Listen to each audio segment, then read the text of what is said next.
नमस्कार बच्चों, राज्य शिक्षा शोध एवं प्रशिक्षण परिषद बिहार पटना में आप सभी का स्वागत है। आज हम लोग कक्षा 10वीं के बायोलॉजी में जैव प्रक्रम को पढ़ने जा रहे हैं। सबसे पहले आते हैं कि ये जैव प्रक्रम है क्या। बच्चों, हम लोग सभी जानते हैं, चाहे जीव कोई भी हो, पौधे हो या जंतु, सब में हमेशा मरम्मत की प्रक्रिया, जिसे कि अनुरक्षण के नाम से भी हम लोग विज्ञान में जानते हैं, निरंतर चलती रहती है।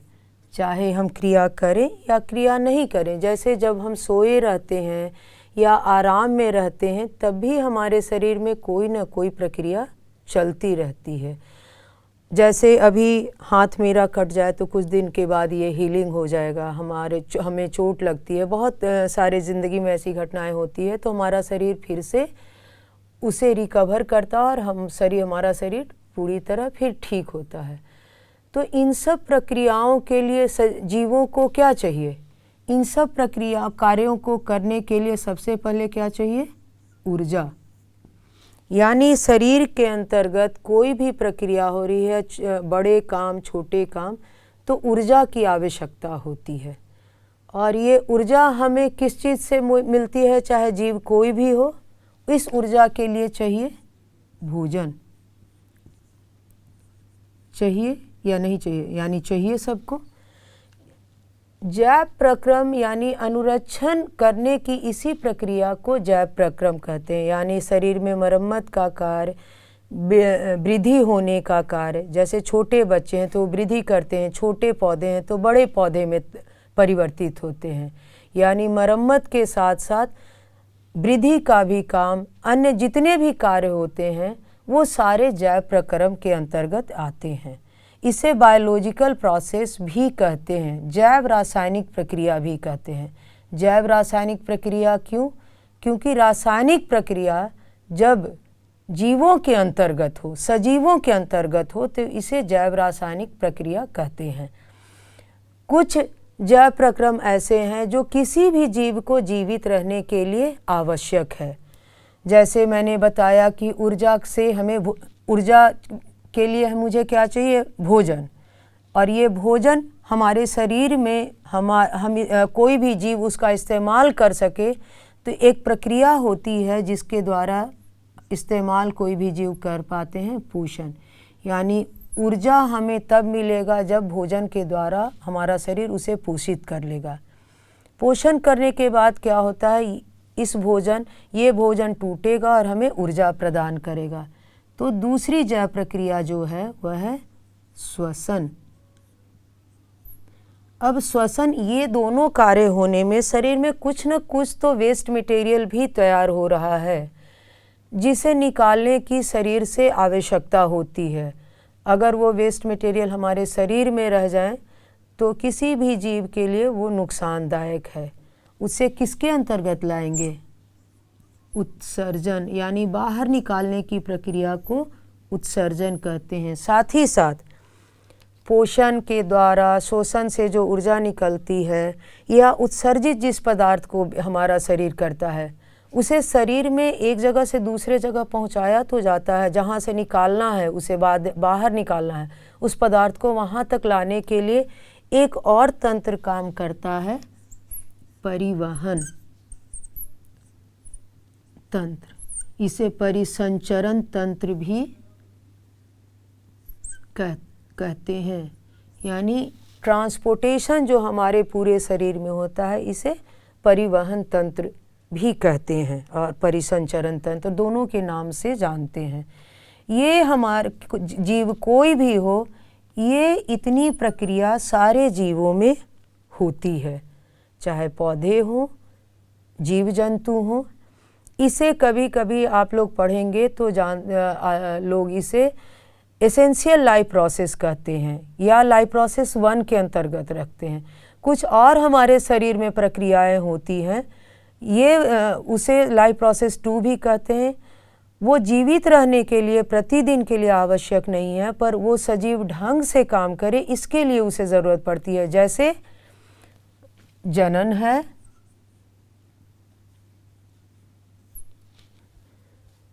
और दूसरा कंट्रोल एंड कोऑर्डिनेशन है।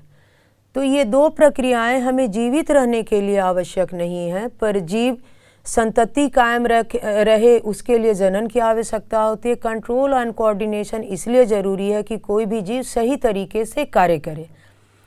अब आते हैं हम लोग पोषण के अंतर्गत। पोषण, किसी भी जीव को ऊर्जा उत्पन्न करने के लिए पोषण की आवश्यकता होती है। तो हर जीव जो पोषण लेते हैं वो उनका पोषण लेने का तरीका अलग अलग होता है। कुछ कार्बनिक पदार्थों को ठोस के रूप में लेते हैं, फिर उसे सिंपलर फॉर्म में तोड़ते हैं और तब सजीव उसका इस्तेमाल करते हैं, जैसे ज़्यादातर जीव जंतु जो हैं। कुछ प्रकृति से छोटे पदार्थों को, यौगिकों को लेते हैं और अपना भोजन बनाते हैं। जैसे सबसे पहले हम बात करते हैं हरे पौधों की।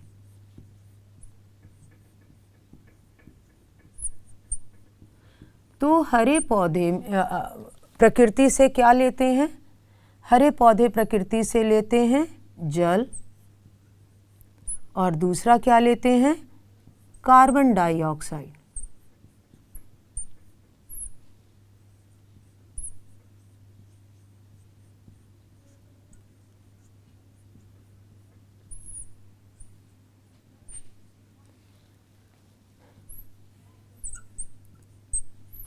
जल वो कहाँ से लेते हैं?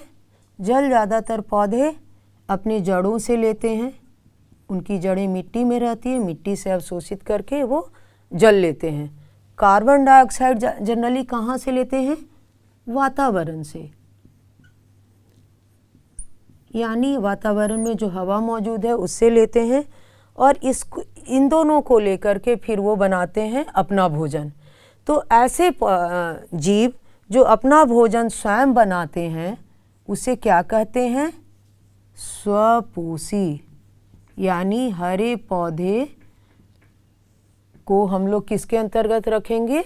स्वपोषी के अंतर्गत, यानी अपना भोजन ये स्वयं बनाते हैं। तो ज़्यादातर जो हरे पौधे हैं वो खुद अपना भोजन बनाते हैं। कुछ बैक्टीरिया भी, जीवाणु भी हैं जो अपना भोजन स्वयं बनाते हैं। अब इसमें स्वपोषी में जल तो जड़ों से मिल गया, कार्बन डाइऑक्साइड हमने कहा कि वातावरण से पौधों ने लिया। अब आते हैं कि क्या सिर्फ स्वपोषी है तो बाकी जीव जंतु कैसे अपना भोजन? एक प्रश्न सबके मन में उठ रहा होगा कि बाकी जीव जंतु अपना पोषण फिर कैसे करते हैं। यानी बाकी जीव जंतु प्रत्यक्ष या परोक्ष रूप से इन्हीं हरे पौधों पे निर्भर रहते हैं, और उसे क्या कहते हैं? विषमपोषी। यानी जो जीव अपना भोजन स्वयं न बना करके हरे पौधों पे निर्भर रहते हैं उन्हें विषमपोषी कहते हैं। जैसे जितने सारे जंतु हैं, हम लोग मनुष्य भी उसमें हैं और कुछ कवक भी हैं, वो दूसरों पे पौधे निर्भर रहते हैं और उनसे विषमपोषी कहते हैं। ये ज़्यादातर भोज्य पदार्थों के रूप में अलग अलग मटेरियल को लेते हैं। क्योंकि ये भोज्य पदार्थ कॉम्प्लेक्स फॉर्म में रहता है तो ये उसे सिंपलेस्ट फॉर्म में तोड़ करके और फिर अपने शरीर के इस्तेमाल के लायक उनका शरीर बनाता है। तो ये जब पोषण के आगे पढ़ेंगे कि मनुष्य में पाचन कैसे होता है तो उसके अंतर्गत जानेंगे। चलिए अब जानते हैं स्वपोषी में हम लोग फिर से लौटते हैं और जानते हैं कि जल तो वो जड़ों से ले लिए, कार्बन डाइऑक्साइड वो वातावरण से कैसे लेते हैं स्वपोषी। तो ये हरे पौधे हैं। हरे पौधे के 3 पार्ट होते हैं, जड़, तना, पत्ती। आप लोगों ने देखा होगा कि पत्तियां ज़्यादातर कैसी होती हैं? हरे रंग की। और कुछ कुछ पौधों के आप तने भी देखते हैं वो हरे रंग के होते हैं। ये पत्तियों में ऐसा क्या मौजूद है जिससे ये CO2 लेते हैं? तो आपको पता होगा कि इन पत्तियों में बहुत सारे छोटे छोटे छिद्र होते हैं जो हमें खुली आँखों से तो दिखाई नहीं पड़ते हैं। इसे हम लोग कहते हैं रंध्र, स्टोमेटा। इसी छोटे छिद्रों से गैसों का आदान प्रदान होता है और पौधे कार्बन डाइऑक्साइड को लेते हैं। इस कार्बन डाइऑक्साइड को जल के साथ साथ इस रंध्र में जानते हैं बच्चे और क्या रहता है, और जिसके कारण ये पूरी पत्तियां हरी भी दिखती हैं। पूरी पत्तियों में एक हरे रंग का पदार्थ होता है जिसे हम लोग कहते हैं हरित लवक, क्लोरोफिल। तो इस हरित लवक, और ये रंध्र में भी मौजूद रहता है। इस रंध्र के कारण पौधे गैसों को अवशोषित करते हैं, इसके साथ जल के साथ प्रतिक्रिया करके अपने भोजन का निर्माण करते हैं और पौधे इसका इस्तेमाल करते हैं। अब इसी रंध्र को पहचानने के लिए हम लोग कुछ गतिविधि करते हैं, और उस गतिविधि से, जिसको कि हम खुली आँखों से नहीं देख पा रहे हैं, कैसे इस स्टोमेटा के द्वारा पत्तियाँ अपना भोजन तैयार करती हैं, एक गतिविधि से इसे समझते हैं। बच्चों, अभी जैव प्रक्रम में हम लोग स्वपोषी पोषण के बारे में जाने थे। स्वपोषी पोषण हरे पौधों में होता है और इसके लिए पौधों को 2 यौगिकों की आवश्यकता होती है, जल और कार्बन डाइऑक्साइड की। जैसा कि मैंने बताया था कि पौधे जल जड़ों के द्वारा लेते हैं, भूमि से ग्रहण करते हैं, और कार्बन डाइऑक्साइड पौधे हवा से अवशोषित करते हैं। तो हवा से अवशोषित करने में ये पत्तियों में जो छोटे छोटे छिद्र होते हैं उसकी सहायता से ये अवशोषित करते हैं, जिसे कि रंध्र कहते हैं। यहाँ मैंने कुछ पत्तियों को रखा है पेट्री डिश में। जैसे ये है आपको रियो की पत्ती, इसे कहते हैं ब्रायोफाइलम, इसकी पत्ती को। और आप लोग इसे, मैंने ये स्नेक प्लांट का छोटा सा पत्ता लिया है, पूरे पौधे को मैंने बर्बाद नहीं किया, पूरी पत्ती मैं नहीं लाई हूँ, छोटा सा पार्ट उसका कट करके लाई हूँ। तो आप लोग के मन में एक सवाल होगा कि मैडम चूंडने में और रंध्र को देखने में ऐसे ही पत्तियों को यहाँ क्यों इस्तेमाल कर रही हैं? आप लोग इन तीनों पत्तियों में कॉमन क्या पाया है? आप लोग देख रहे हैं कि ये पत्तियाँ बाकी पत्तियों की तुलना में थोड़ी मोटी हैं। मोटा रहने से होता क्या है कि इसके पतले छिलके को हम लोग आसानी से निकाल सकते हैं, इसीलिए मैंने ये मोटी पत्तियों को यहाँ लाया है।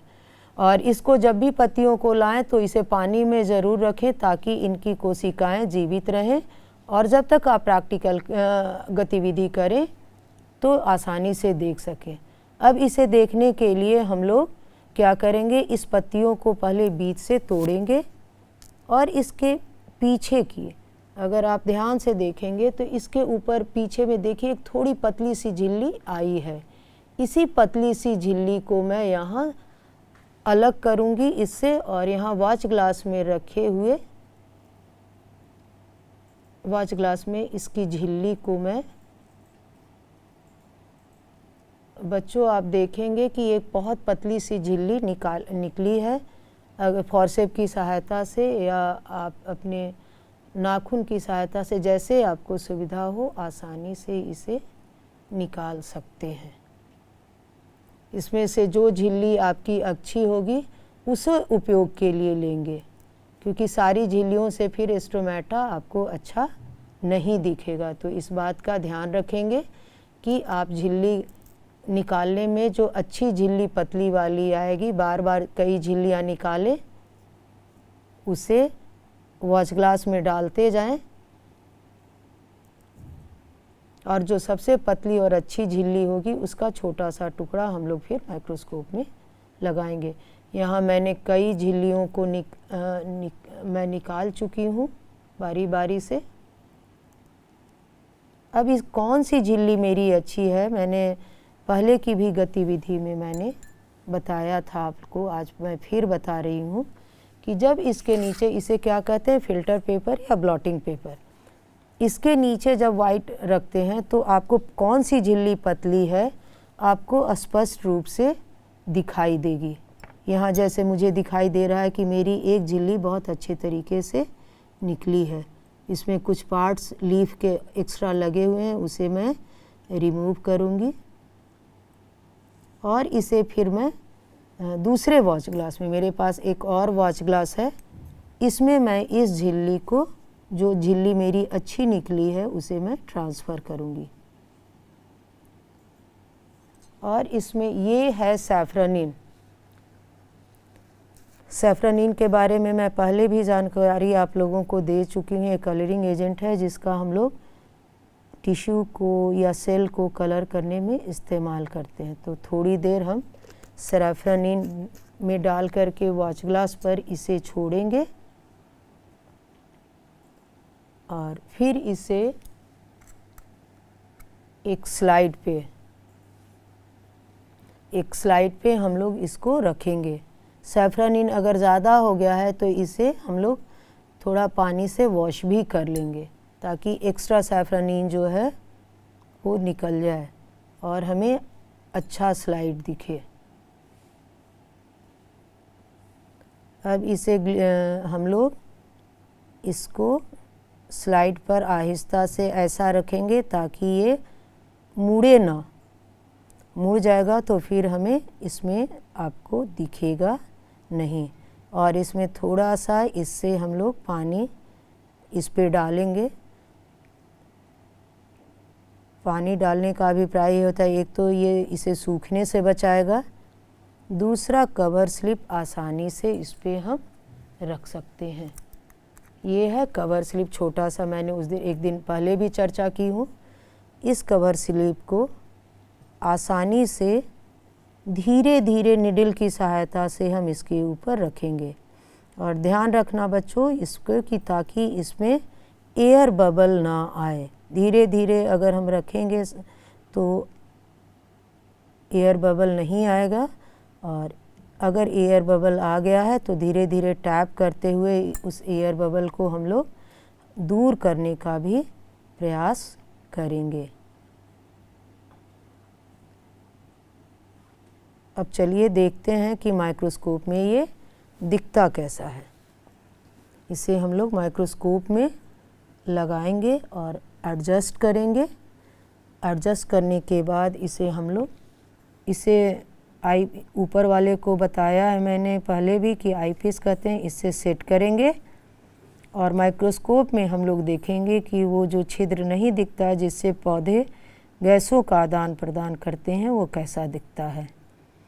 अब अगले स्लाइड में आप लोगों को दिखेगा कि ये माइक्रोस्कोप में दिख कैसा रहा है। स्क्रीन पर आप लोग देख पा रहे हैं एक लो सेटअप में है जिसमें बहुत ज़्यादा स्टोमेटा दिख रहे हैं, और एक हाई में दो, मैंने आपको पहले भी बताया है कि माइक्रोस्कोप में दो रहते हैं, एक लो में और एक हाई में रहता है। तो हाई में जब मैंने लगाया है तो इसमें स्टोमेटा की संख्या कम दिख रही है, पर आप इसमें देख पा रहे हैं कि ये स्टोमेटा में दो गार्ड सेल, यानी दो स्टोमेटा के बीच में जो सेम के बीज जैसी संरचना है जिसे कि गार्ड सेल कहते हैं, दोनों गार्ड सेल स्पष्ट रूप से दिखाई दे रहे हैं। एक अन्य तस्वीर में इस गार्ड सेल के बारे में और मैं आपको विस्तृत जानकारी दे रही हूँ और उसके फंक्शन को भी बताऊंगी। अब यहाँ देखिए कि गार्ड सेल आप देख रहे हैं, क्या आपको ऐसी तस्वीर वहाँ दिख रही थी? जैसा कि आप लोग पीछे देख चुके हैं, ऐसे ही ओपन गार्ड सेल, आपको दो गार्ड सेल दिख रहे थे। ये बीच में जो ओपन स्पेस है, ऐसे स्टोमेटा को ओपन स्टोमेटा कहते हैं, यानी ओपन रहने का मतलब कि इससे गैसों का आदान प्रदान हो सकता है।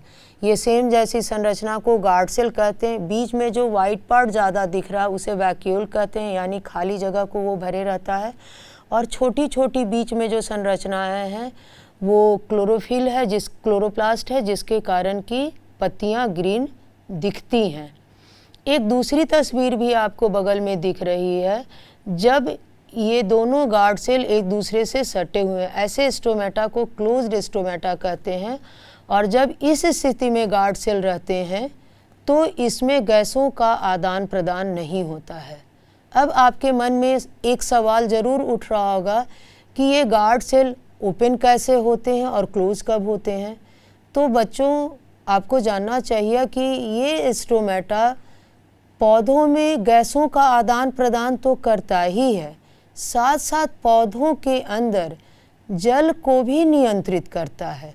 जब इस गार्ड सेल में जल भरे रहते हैं तब ये ओपन रहता है, और जब पौधों में जल की कमी होती है उस केस में इसमें इस गार्ड सेल में जल नहीं रहते हैं तब ये क्लोज हो जाते हैं।